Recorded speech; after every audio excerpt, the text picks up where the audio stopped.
Ooh, that's good. Oh, I can never have enough instant noodles. I would be there whinging and moaning and complaining, you know, man boob, sweat prints.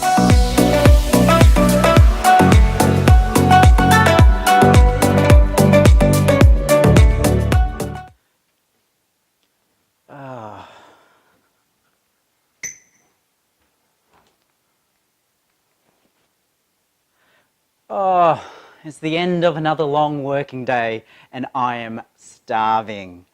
Thank you all for joining me tonight, and as you can see, I've got a few different dishes tonight. I've got an udon instant noodle, which I've added some boiling water in, so it's actually brewing as we speak. And you may not be able to see, but what I have here is some leftovers from last night's dinner. I have some stew yolk, roast pork, some black pepper lamb, some kuchai or garlic chives, and a chicken curry made with organic free-range chicken, homegrown long beans, homegrown potatoes, homegrown okra, homegrown onions, pretty much all the tomatoes homegrown as well, so it's pretty much all homegrown vegetables. And let me tell you, I enjoyed eating that last night, but I'll get to that later. For now, I think I am gonna, look at that. Ooh, that looks really, really good. I actually added an extra packet of udon noodles into here because I find that the single packet's just not enough. And of course, anyone who knows me knows that I love chili, so I added 2 tablespoons of chili flakes in here. Ooh, that's good. You're probably thinking, haven't you had enough instant noodles? Haven't you had enough ramen? After the weekend of taste testing instant noodles. And the answer is no. I can never have enough instant noodles. I've eaten this my entire life since I was a kid, and I will continue eating it. And no matter how much I eat, no matter how old I get, I love instant noodles. I love ramen. And the good thing is because we've got such an incredible variety here in Australia.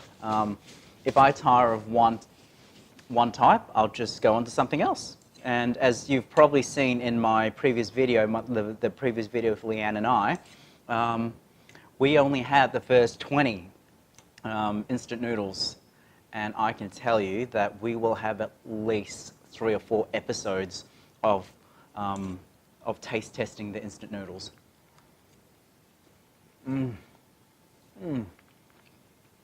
My goodness. So I just had the chicken curry, and it is, of course, delicious. There's the curry paste has lots of red and green chilies, fresh, lots of garlic and ginger, turmeric, star anise, chili powder, chili flakes, rehydrated dried chilies, lemongrass. So you kind of technically you use a mortar and pestle to put that bind that all together, but I just use a blender, a mixer, much quicker, cheats way. Pan fry that over a little bit of oil. I just use canola oil.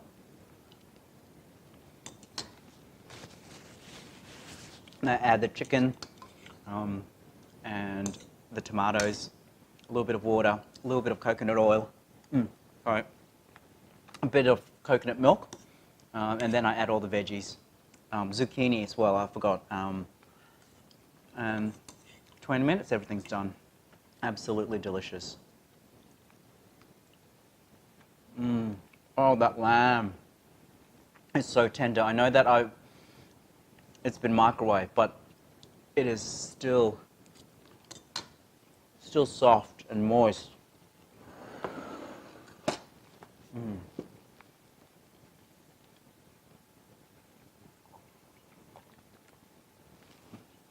So, like I was saying, on the weekend, Leanne and I filmed our first instant noodle taste test, and there were some impressive surprises in there. I will admit, I went in not expecting much, thinking I already know everything about instant noodles, and you know the way they can flavor the product. But wow, all I will say is the A1 abalone noodle. I am wanting to actually go back to the Asian grocery store so I can actually buy more of those instant noodles. The flavor is amazing, and the fact that it came with 2 dehydrated abalone pieces, spectacular. Really, really good. I suppose there is an element of nostalgia for me because it did remind me of the herbal broths that my grandmother used to make me when I was growing up.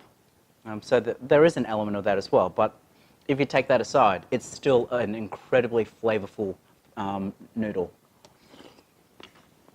I was actually telling Mom about it yesterday and pretty much saying, if you were to blindfold me and put that in front of me, I would not know that that was out of a packet. It was that good. It really was spectacular.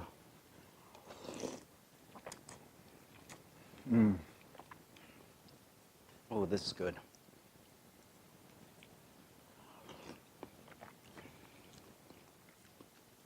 Probably can see I've got some Tams to my left. If I'm still hungry after this, I'm thinking I might actually hoe into those 2 packets. It depends whether I can actually fit it in, whether I'm hungry or not.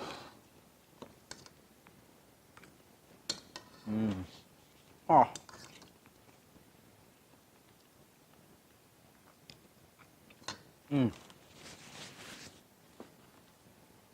So good.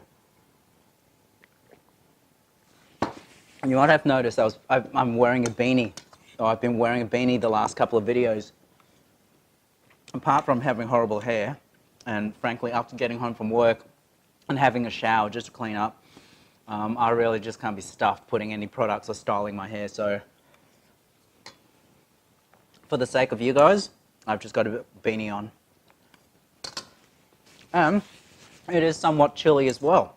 By Melbourne standards, today is, I think, dropped to 20, 21 degrees Celsius. Whilst not cold by any stretch of the imagination, it's still chillier than what we've had the last few weeks, where we've been kind of in the mid to high 30s.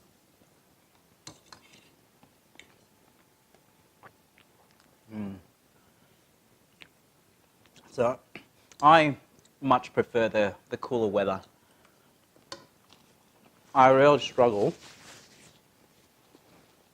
As a general rule of thumb, anything above 28, 29 degrees Celsius, I start suffering. All my family used to hate to travel to Asia with me, or would hate traveling to North America with me during the summer months, because I would be there whinging and moaning and complaining.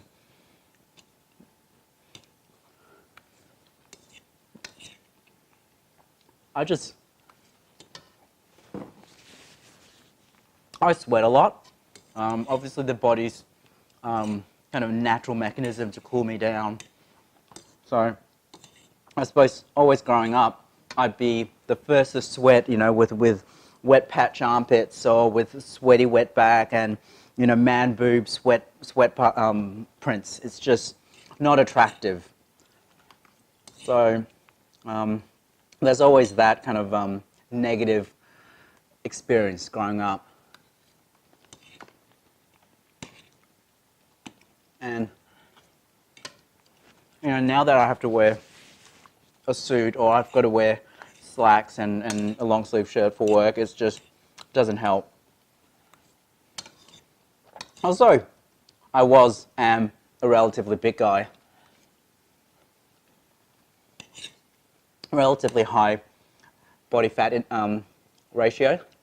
So I suppose I naturally hold on to the fat heats up a lot quicker and releases heat a lot slower.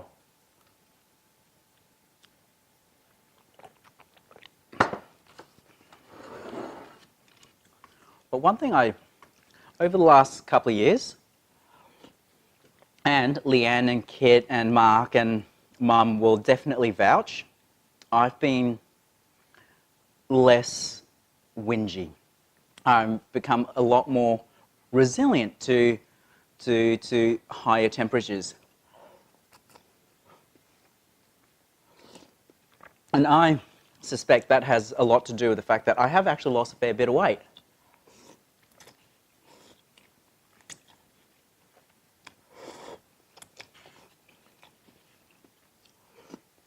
About 2.5 years ago, well, actually, let me take you back. When I was in high school, I peaked at 99 kilos. That's pretty hefty for a short little Asian kid. And, you know, I didn't think anything of it. I was going along with my life, didn't really care, wasn't affected by media or social media about trying to look thin and gorgeous or anything like that. So, I also went to an all-boys school, a private all-boys school, so, it didn't really matter. I even played hockey, and I remember I was made goalie. And my coach actually said, "Oh, you're going to be a goalie," jokingly, because you're a bigger boy, and you fill out and you cover the net a lot more than your other teammates. No, it's a joke. I remember that, but I don't think it really affected me. Not negatively anyway, it's just something I remember. And so I went through school not at all concerned or perturbed by the fact that I was a fat, short, little Asian kid. Not at that stage anyway. And then I remember having dinner at a friend's place. They own a cattle farm. And I was over there for dinner one night. Obviously, the best steak dinner you can imagine. But before dinner, I went into the bathroom, into the washroom, just to clean up. And I was washing my hands. And then I looked up. I looked and I saw my reflection. It's not like I don't have a mirror at home, but I somehow clocked my reflection. And the person looking back wasn't me. He looked like me, but it wasn't me. I really don't know how to explain it, but it was one of those light bulb moments where this sense of realization came in, saying, "Oh, Jesus, Tim, you're not healthy. You're actually a big boy. You need to do something about improving your health, because if you don't, you're going to have health problems." And this is coming from a young teenage boy. None of my family, my friends, ever said anything about my weight. This is just one of those moments that happens. It was somewhat cathartic. And I made a decision. The next day, I would start looking after myself, that I would start eating better. So much so, I actually, the next day, became vegan. Much to Mum's surprise. I really should have given her some advance notice. But yeah, the next day, told Mum, I'm going to be vegan as of today. No more animal products. Mum being the incredibly supportive and wonderful mother she was, said, "Not a problem. You want to be vegan? I'll help you and I'll support you."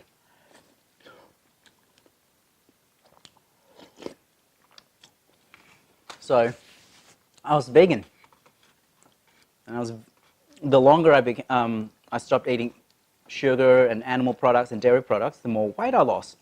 And within a year, I lost 25% of my body mass. And it was kind of a snowball effect. The more weight I lost, the more mobile I became, the more active I became, the more involved in sports I became. I started enjoying playing tennis. I started enjoying, in summer, and I started enjoying playing hockey in winter. So the weight loss really just triggered my mobility and my love for sports. But then at uni, I got acute anemia.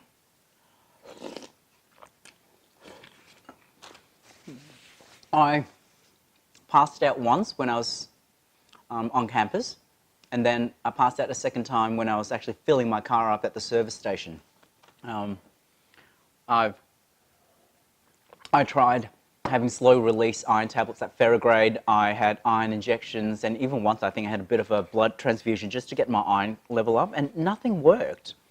I don't know, it's just, for whatever reason, my body wasn't accepting any of those iron supplements. And it got to a point, my doctor suggested, Tim, I'm sorry, but I'd like to experiment and see how your body reacts to eating red meat, to eating meat. Well, don't forget, even though I was vegan, I actually ate a lot of iron, kind of produce that's very high in iron. Lots of nuts and a lot of green leafy vegetables, a lot of legumes, and blah, blah, blah. Nothing, no effect. So I, begrudgingly followed my doctor's advice, and he said, look, I want you to start off with one very small piece of beef once a week. Eat that very slowly. Your body's going to struggle initially. You'll probably vomit. You might even have diarrhea. Excuse myself. Excuse the conversation over dinner. And he was right. I had a small cube of beef on a Friday after school one day. On a Friday, 2 Fridays in a row, and I was sick on both times. I vomited and other stuff.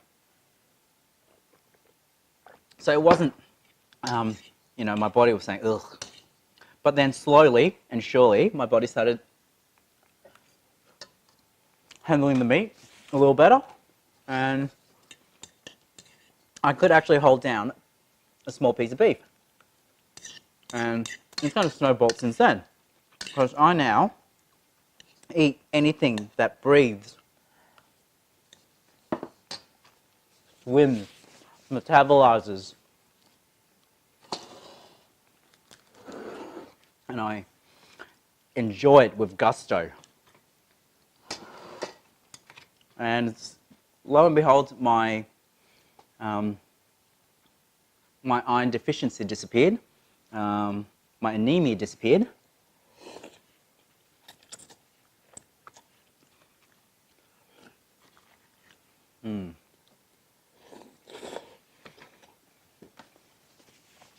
Suddenly,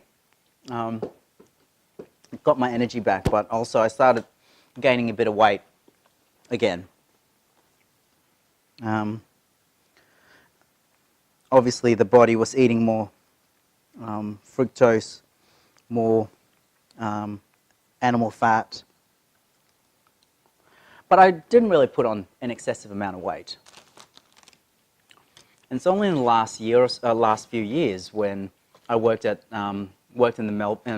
Melbourne downtown, or Melbourne CBD, where I had an incredible social group of friends, colleagues, and we would eat out lunch and dinner on a regular basis. And where our office was, it was actually literally next to Chinatown. So it's not unusual for me to have massive bowls of ramen or a lot of bento boxes, with karage and tonkatsu. So deep fried, carb heavy lunches. And then obviously, and then I worked for another company in the city that always has beer stocked in the fridge. So it's not unusual for us to have a drink after hours every single day. And I rapidly gained weight. So when I left that company 2.5 years ago, I peaked at 89 kilos. So still 10 kilos shy of what I was in high school. But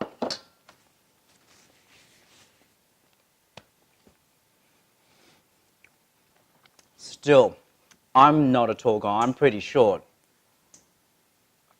And I think on another video, I'll probably show you what I looked like 2 years ago. And once again, I knew something had to be done. So I researched, I tried everything. I increased my exercise. I adopted the Paleolithic diet. And that didn't work, really. Not for me. And then I remember it was over here. My family was over, and Leanne and I were chatting, and she raised up saying, Tim, have you considered doing the keto diet or the ketogenic diet? I said, the what? And she said, go research it, ketogenic. I had so after dinner that night, I went online, plugged in keto into Google, and oh my goodness, literally tens of thousands of pages of websites, of businesses, of YouTube videos for the keto diet. I read a lot about it, and I was thinking, okay, look, I did the paleo, and I did it for about 4 or 5 months, 6 months actually, quite easily, not a problem. So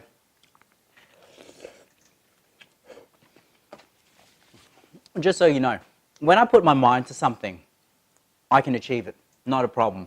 For example, every year, Lent, I'll sacrifice something that's dear to my heart, and I can easily give it up, not a problem. Admittedly, with Lent, it's quite short, but so I did the paleo, not a problem. And reading through the keto limitations, it seemed far more restrictive than paleo. But achievable by my standards, so I did it. I started the keto diet and continued with, so I don't go to the gym, I don't exercise in that way, I don't run, but I walk at least, when I'm in the city, I walk at least 10 Ks a day.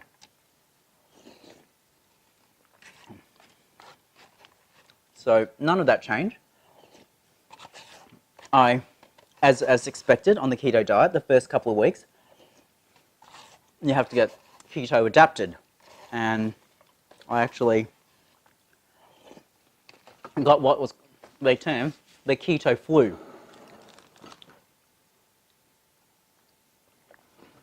But once I got over that, it became incredibly easy because I stopped getting the hunger pangs. I lost the dreaded hangry, hungry, angry, 3 p.m. Snipey attitude. That went. I didn't get hungry. No, I stopped getting hangry. I found that I didn't have, the sugar and sugar spikes. And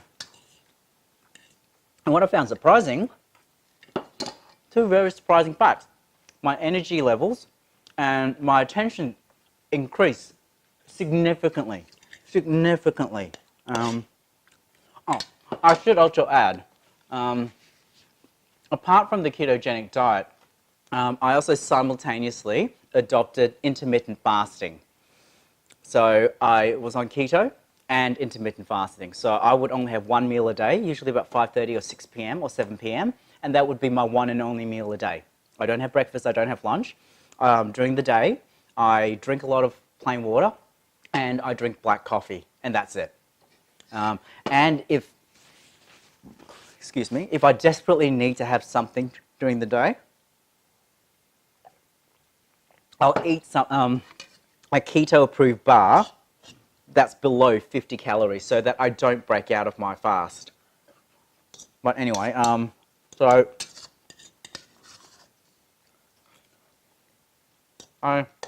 within a couple of weeks, I started noticing these incredible benefits, side effect benefits that I didn't even fathom, apart from weight loss. The first couple of weeks, I did not notice any weight loss.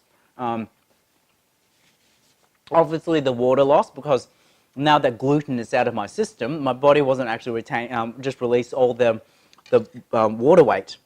So I naturally expected to lose a couple of kilos when I stopped eating carbohydrates, but I knew that.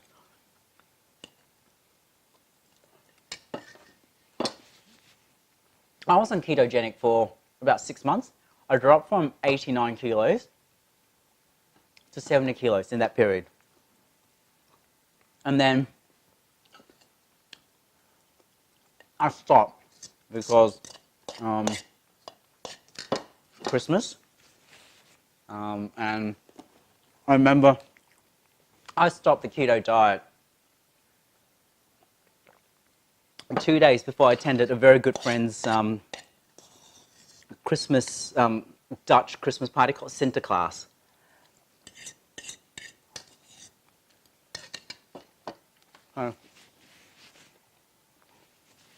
So I stopped keto for the Christmas New Year period. On the 1st of January, I went back onto keto. Naturally, I gained weight. Not a huge amount. I think only about 2 or 3 kilos. So that was okay. And then I went back on keto 1st of January. I actually got keto adapted within 2 or 3 days. And then I stopped again in mid-February because that was that year Chinese New Year was in mid-February. I stopped for Chinese New Year.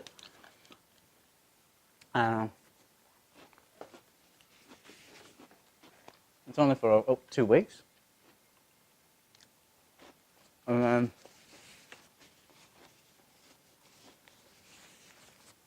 I went back on keto for another 3 months. So 6, 7, 8, 9. If you add them all up, and they weren't sequential, they weren't, it wasn't in an order, but I probably did about 10, 11 months on keto. When I finally stopped, my final weight was 62 kilos. So in under a year, I dropped from 89 kilos to 62 kilos. It was noticeable. I mean, it was visually noticeable. I lost it in the face, in the legs, in the arms, in my beer gut, even my man boobs. So I've always had moobs. Growing up, always had moobs. But they were always like an A cup. But last few years, they'd kind of grown to a hefty, probably a C cup by man standards. And I didn't want to reach a D cup, or God forbid an E cup. But anyway, so visually everywhere. I actually lost around the belly, everywhere. I dropped from, I was almost,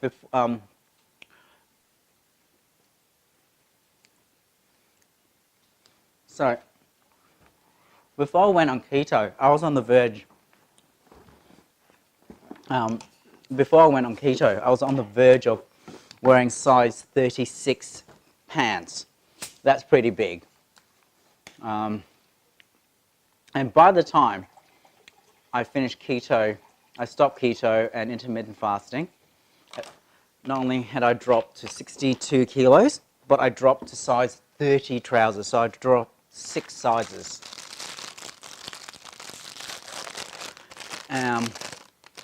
Pros and cons, I looked and felt a lot better. I unfortunately also had to go and buy a whole new wardrobe. Not a problem, fine. I went and bought a whole new wardrobe. It was bloody awesome. Oh my god. Tams chewy caramel. Oh, the bomb. Really good.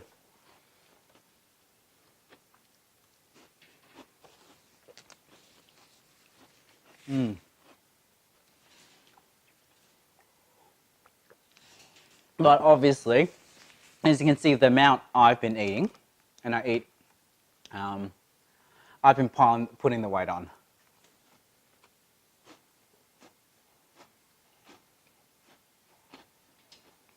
So,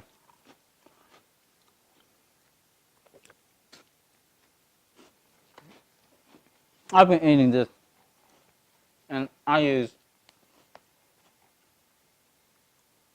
Instagram and YouTube as an excuse to enable my unhealthy eating habits.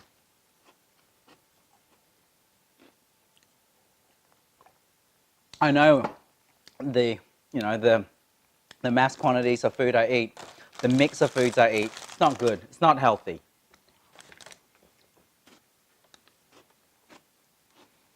As I shove another chewy caramel Tim Tam into my mouth. So,